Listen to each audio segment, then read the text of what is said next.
The Christmas lights were blinking red and green, but all I saw was a bright, angry red. I was standing in the middle of my living room, and my hands were shaking so much they felt like they didn't belong to me. My name is Martha, and I was 70 years old. For most of my life I had been quiet. I had been a loving wife, a caring mother and a proud grandma. But on that day I was a woman who was ready to fight. If you've ever had your heart broken on a day that was supposed to be happy, you need to hear my true story of resilience. My husband Jim was standing across from me, and his smile was fake. It was a cold, hard mask. Our son Kyle and daughter Brenda were standing with their kids watching. They had no idea what was happening. They thought this was a normal family Christmas. I was holding a small black velvet box. It felt heavy in my trembling hands like a stone. I looked at Jim and his smile just got wider. It was a mean smile. I opened the box and inside was my wedding ring, the one he had given me 50 years ago. But it was not gold anymore. It was covered in a sticky red rust-like stain. It looked like dried blood. It looked scary and wrong. I dropped the box on the floor. I looked at Jim and shouted, "What is this? What is this mess?" My voice was loud, louder than I had ever heard it. He did not answer. He just laughed. A short, ugly laugh that made me feel sick to my stomach. This was my survival story. I saw a folded note under the ring. My hands were shaking too much, but I grabbed it. I unfolded it. It was not a loving message. It was a legal paper, a new deed for our house. My name was gone from it. He had taken our home. My home. The home we built together. The home where our kids grew up. My mind was screaming. He did this on Christmas in front of our children. This was not just about a house. It was about hurting me. It was a cruel message. This was one of those infidelity stories you hear about. But this was my life, not a story. It was a real betrayal story. It was a cheating revenge plot made for a movie, but it was real life. I looked up at him. I felt a terrible fire inside me. I started yelling again. "You stole my home. You took my name off the deed. How could you do this?" My voice was breaking, but my anger was not. The kids were now quiet, their happy faces gone. They looked at me, then at their dad. Jim's face finally dropped his fake smile. His face got dark and angry. "You don't need a house, Martha. You're old. I'm just protecting you." "Protecting me?" He said the words, but they were a lie. It was a real-life story of lies. This was not about being old. This was about being erased. He came closer to me, his face close to mine. "You're making a scene," he whispered, his voice low and full of poison. "Go upstairs and be quiet." He thought he could tell me what to do. He thought I was still the quiet woman who did what he said. But I was not. I was a different person now. This was a story with a twist. No. I won't be quiet. Not anymore. I pointed at my kids and grandkids. Ask him. Ask him what he did. My voice echoed in the big room. This was a dark family secret story that was now out in the open. Jim's face turned red. He grabbed my arm. His grip was strong. He tried to pull me away from everyone. But I yanked my arm back. I would not let him touch me. He was a stranger to me now. A thief. A liar. I saw the note in my hand again. I saw the red ring on the floor. I saw all the years of my life, all the work, all the love I had given him. And it was all a lie. This was not just about money. It was about a cold, empty heart. I looked at my son Kyle and said, "Your father is a cheater and a thief." The words came out without me thinking. Kyle and Brenda gasped. The kids looked confused. My husband's karma stories were about to begin. I was not the woman he thought I was. He thought I was just a quiet grandma. He thought I would cry and go away. But he was wrong. This was my grandma revenge story. I would not be silent. I would not disappear. I would fight. I would win. I would make him pay for everything. This was my grandmother takes revenge story time. I would tell my true story voiceover.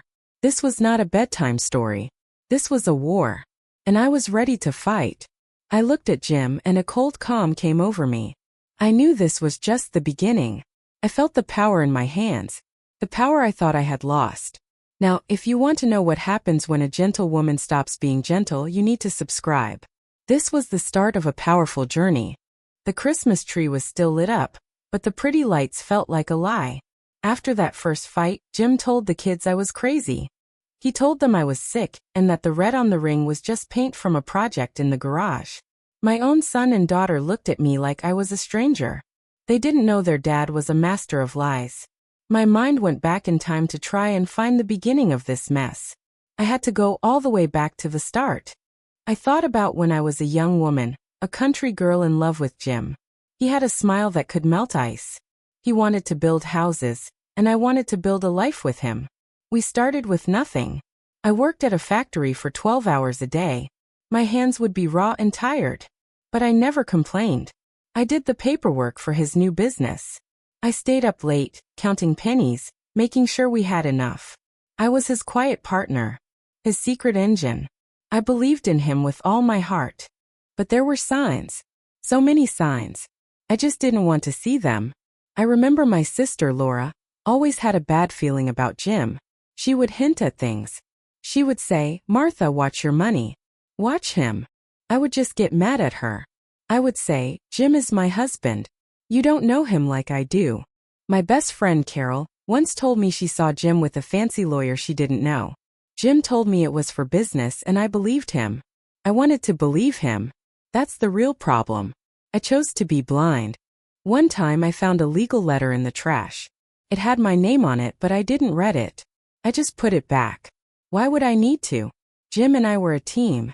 I was so busy doing the laundry, cooking, and taking care of the kids that I let him handle the big stuff. He would tell me I didn't need to worry my pretty little head about money. He made me feel like I was not smart enough to understand it all. I let him take control of everything and I didn't see the danger. The hardest memory to face was when I saw him talking to his cousin Ben in the garage. Their voices were low. They stopped talking as soon as they saw me. Ben looked nervous. Jim just smiled and said they were talking about a car engine. I believed him. Ben was a lawyer, and I had always been nice to him. I made him his favorite apple pie when he came over. I thought he was a friend. But he was a snake in my garden. I remember another time a few years ago, when Jim told me we needed to sell a piece of land we owned. I told him no. I wanted to keep it for the kids. He got so angry. He yelled at me, which he never did. He told me I was being selfish. I gave in. I always gave in. I see now that was the start. He was testing me. He wanted to see if I would fight back. I didn't. And that gave him power over me. Thinking about all this, the little moments, the tiny lies felt like a slap in the face. All my memories of a happy life were just fake. The love felt fake. The trust was gone. The red on that ring wasn't just paint. It was a sign. It was a warning. I chose to ignore it. I thought I was being a good wife, but I was just being a fool. And that's the worst feeling in the world. To know that you let someone hurt you because you were too loving to see the truth. But what hurts the most? It was a moment just last month. I asked Jim to show me our bank account statement. Just for a second I had a bad feeling. He got very angry. He told me I was being a nosy old woman and that the money was fine. He said, "You don't need to see it. Trust me." And I did. I walked away. That was my last chance to see the truth before Christmas. That was the moment I should have known something was very, very wrong. But I didn't. And that's the moment I will never forget. After that Christmas morning fight, I couldn't stop thinking. My mind was like a movie, playing old scenes over and over. I started to see things clearly for the first time. The puzzle pieces were all there, but I was too blind to put them together. The anger was like a fire in my blood. It was a poison. It was so much worse than I ever thought. It was not just Jim. It was a whole plan. A whole group of people working against me. The first person I thought of was my own sister Laura. She would visit me every week for coffee. We talked about everything. She always looked at me with a sad look, like she felt sorry for me. I thought she was just being a caring sister. Now I know that was a fake look. She was hiding a mean smile. She was the one who told Jim that I was getting old and confused. She told him I was not good with money. She told him he should take over everything to protect me. She was a snake in my garden. She was helping him rob me. And I was giving her coffee and cookies. And then there was Ben, Jim's cousin. He was a lawyer. He would come to our house for holidays and laugh with us. I even baked him his favorite apple pie every time. I thought he was a friend, but he was a thief. He was the one who helped Jim take my name off the house deed. I remember one dinner a few months ago. Jim and Ben were in the living room talking about a document. Jim asked me to sign it. He said it was for the business, just some normal papers. I didn't even read it. I just signed it. I just trusted him. My heart dropped to my stomach when I realized that must have been the paper that took my name off the house. I gave them the knife to stab me with. I found out about a secret bank account. The money I saved for our future was gone. It was all in Jim's name now. He had moved every penny. I found old papers in a box in the garage, old bank statements. My name was gone from them too. They had taken everything. My money, my home, my life. They treated me like I was not there. Like I was a ghost. They talked about me as if I was a dumb old lady who didn't know anything. I called the bank. The bank man said that Jim had a legal paper that said he could move all the money. He said my signature was on a paper that gave him full power. I knew it was the paper I had signed without reading. The one I served Ben pie with. It was all a trap. A big ugly trap. The pain was so deep. It was not just about the money. It was about all the lies. Every small lie, every fake smile. Every secret talk now felt like a brick hitting me in the head. It hurt so much. But my hurt started to turn into a cold, hard anger. I was done being a ghost. I was done being quiet. I was done being a fool. I went to my sister Laura's house. I looked at her and said, "Did you tell Jim to take my house?" She looked scared. She said, "I just wanted to help." She started crying, but I didn't believe her. Her tears were fake. I knew she was a liar. I walked out of her house and never looked back. I knew I was alone, but I was not weak. I was done being silent. I was done being invisible. I decided right then and there that they would see me. They would feel my power. I would fight with every part of my soul. I was no longer a person they could walk all over. I was a fighter now. After I saw my sister Laura, and realized she was part of the plan, my whole world fell apart. The anger I felt was huge, but it was nothing compared to the sadness. My own kids, Kyle and Brenda, were on Jim's side. He told them more lies, saying I was not in my right mind. They believed him. They told me I needed to go see a doctor. They treated me like a sick old lady. I was alone in my own home. I felt so lost and small. My heart ached so much I could barely breathe. I stopped eating. I couldn't sleep. The house that was once full of love now felt like a cold prison. I would walk through the rooms and see all the happy memories, and each one felt like a slap in the face. I would see the spot where we put up the Christmas tree every year. I would see the table where we had Sunday dinners. All of it was a lie. I felt so empty. I just wanted to disappear. I wanted to just go away and hide forever. One day I got very sick. My blood pressure went up. I felt a sharp pain in my chest and I fell to the floor. I thought I was going to die. I lay there for a long time, too weak to move. I just cried. I cried for the wasted years. I cried for the love that was fake. I cried until there were no more tears left in me. I felt like a little boat lost in the middle of a big dark ocean. I had no strength. I had nothing left. But then, a small light came through the door. My neighbor, Helen, a kind woman who has lived next to me for 30 years, came over. She just knocked on the door. When I didn't answer, she used her key to open the door, which I had given to her a long time ago in case of an emergency. She found me on the floor. She didn't ask questions. She just looked at me with kind eyes and helped me up. She brought me a bowl of hot soup. She just sat with me and held my hand. She didn't say much, but her kindness was everything. It told me I was not invisible. I was not alone. After she left, I felt a small spark inside me. Tiny bit of fire. I went to a dusty box in the back of my closet and pulled out an old notebook. I used to write in it when I was younger. I started writing everything down. Every lie, every cruel thing, every small clue. I wrote about Jim's smile, the red ring, the note, and my sister's fake tears. This notebook became my shield. My proof. My one weapon. It was my story and I was going to own it. I wrote until my hand hurt. I wrote about how Jim told me he was protecting me. I wrote about how my kids believed him over me. I wrote about how I almost died on the floor of my own house. The writing didn't make the pain go away, but it gave it a place to go. It turned the darkness into words. And with every word I felt a little stronger. I was no longer a person who was just crying on the floor. I was a person who was writing my own story, and my story was not going to end there. I decided I would fight for my life. I look at you now, and I'm telling you my story.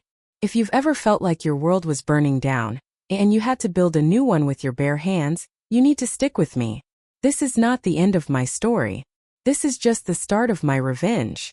I had a notebook full of anger and tears, but it was just a notebook. I knew I needed more. I was trying to figure out what to do, how to fight Jim. I thought he was the boss of this terrible plan.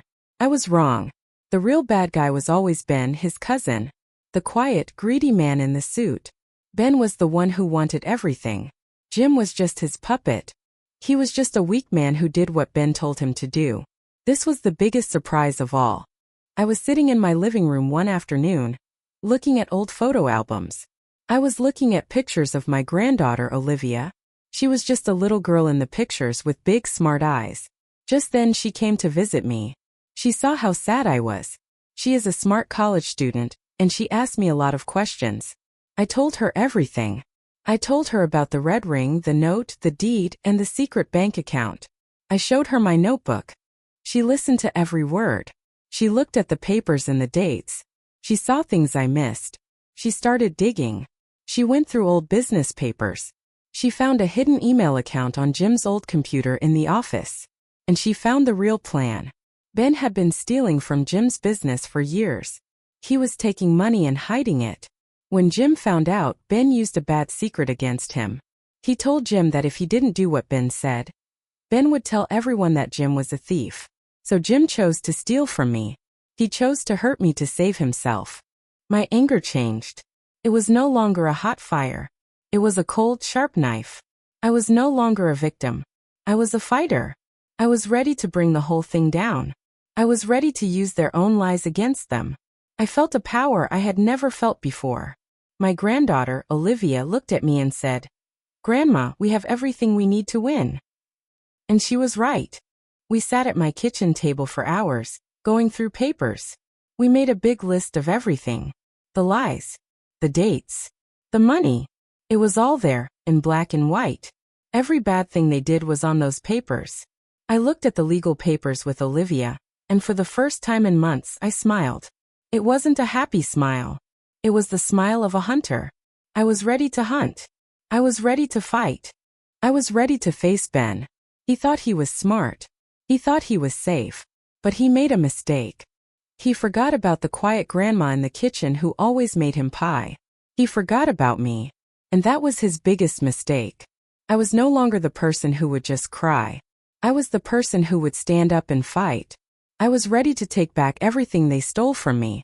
And I was going to do it with my head held high. I was not afraid anymore. I was ready. The time for crying was over. The time for hiding was over. The time for fighting had begun. I had my notebook with all the bad things written down. And I had my granddaughter, Olivia, who was smart and brave. We had a plan. I was going to take back everything they stole from me. And I was going to do it in front of everyone. My first move was simple. I didn't yell at Jim or Ben. I didn't fight them in the street. I went to the bank. I showed the bank manager all the papers Olivia found.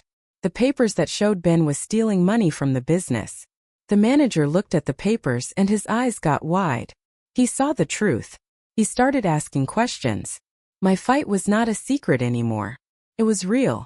Next, Olivia found a lawyer. A tough woman who was not afraid of anyone. We filed a lawsuit against Jim and Ben. A lawsuit is a paper you give to the court to say someone hurt you, and you want the court to help you. The lawsuit was for my house, my money, and my life. It was a fight to prove I was not crazy. I was just a woman who had been hurt. I was fighting for my dignity. One day, I went to a big meeting in our town. It was a dinner for local business owners, and Jim and Ben were there. They were smiling and shaking hands, acting like good people. I walked up to the front and I asked a simple question. I asked them to explain some numbers in their business report. I didn't say they were thieves. I just asked a question. Everyone went quiet. They looked at Jim and Ben. They saw the fear in their eyes. Jim's face went white. He knew I was not playing games anymore. He came to my house a few days later. He looked different. His face was not happy or charming. It was angry. He told me to stop the lawsuit. He told me I would lose everything. He said he would tell everyone I was a liar. I just looked at him. I had no fear in my heart. I said, "You told me you loved me for 50 years. I will make sure everyone knows the truth about you now." He left and his shoulders were low. He looked defeated. I saw Ben in the grocery store one day. He came up to me, his face red with anger. He told me to back off. He told me I would lose. But his hands were shaking. He was afraid. He was afraid of me. He knew I had the power now. I just looked at him and smiled. It was my real smile. My true smile. It was not fake. It was a smile of a woman who was winning. I had been quiet for too long. I had been a ghost in my own life. But now I was real.